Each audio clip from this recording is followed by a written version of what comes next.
Hmm.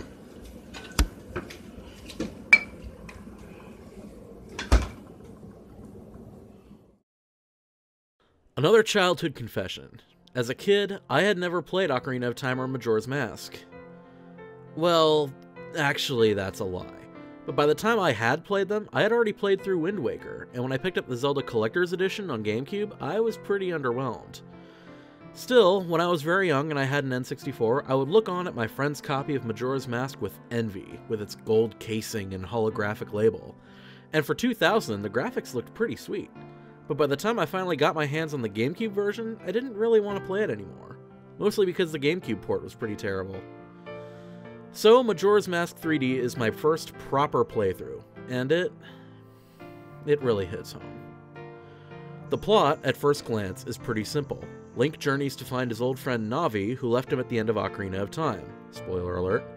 However, in the Lost Woods, he's ambushed by a Skull Kid wearing an odd mask. The Skull Kid steals his horse, turns him into a Deku Scrub. You know what? You know the premise to this game. Chances are, if you want to buy this game, you've probably already bought it.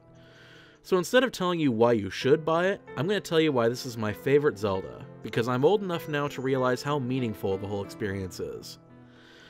I belong in the camp that believes that Ocarina of Time is quite overrated. As I said, I first played it after playing Wind Waker, and I was very, very underwhelmed.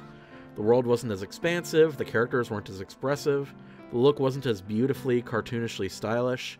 People talk about Ocarina as if it's the greatest game ever produced, and I believe they're wrong, because Nintendo outdoes it with each new Zelda.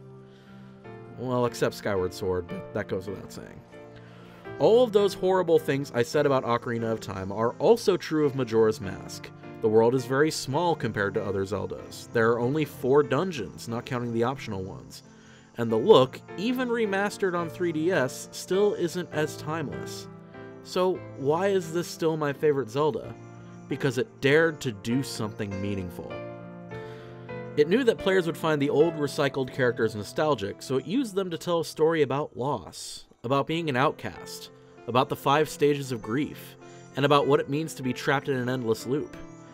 You won't believe how devastated I was when I learned the hard way that yes, my saving the Kingdom of Woodfall negates itself after I reset time. Even though I had technically made progress, I felt hopeless. I'm not solving the problems of the land, I'm only solving my own problems. What I'm doing to these characters doesn't matter to them, it only matters to me. The 3-day mechanic hinders gameplay, but it's powerful. It creates powerful moments like those. It instills a sense of dread and hopelessness. One side quest has you work so hard to unite a young couple over the course of all 3 days, and once you reset, it means nothing. They're not united anymore. All you have to show for it is a lousy mask. All of these events blur by, as if in a dream, but it serves as an important reminder that what you're doing only matters to you. Only you remember how you chose to deal with each of these somber moments, and that forces you to look back at the few items and heart pieces you keep on reset, and think hard about what you've done, and what kind of impact it really had on Termina.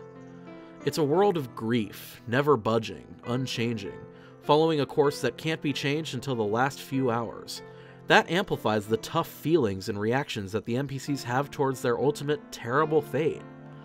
It's the kind of sequel Metal Gear Solid 2 was. Metal Gear Solid 2, gameplay-wise, was pretty terrible, but it used that terrible gameplay to say something, to mean something. And while Metal Gear Solid 3 was technically a better game, it didn't mean what MGS2 meant. I mean, it still means something, but it didn't make me think nearly as much as the second one did. Majora's Mask is a game that dared to tackle death, sadness, and grief, denial, anger, bargaining, depression, and acceptance.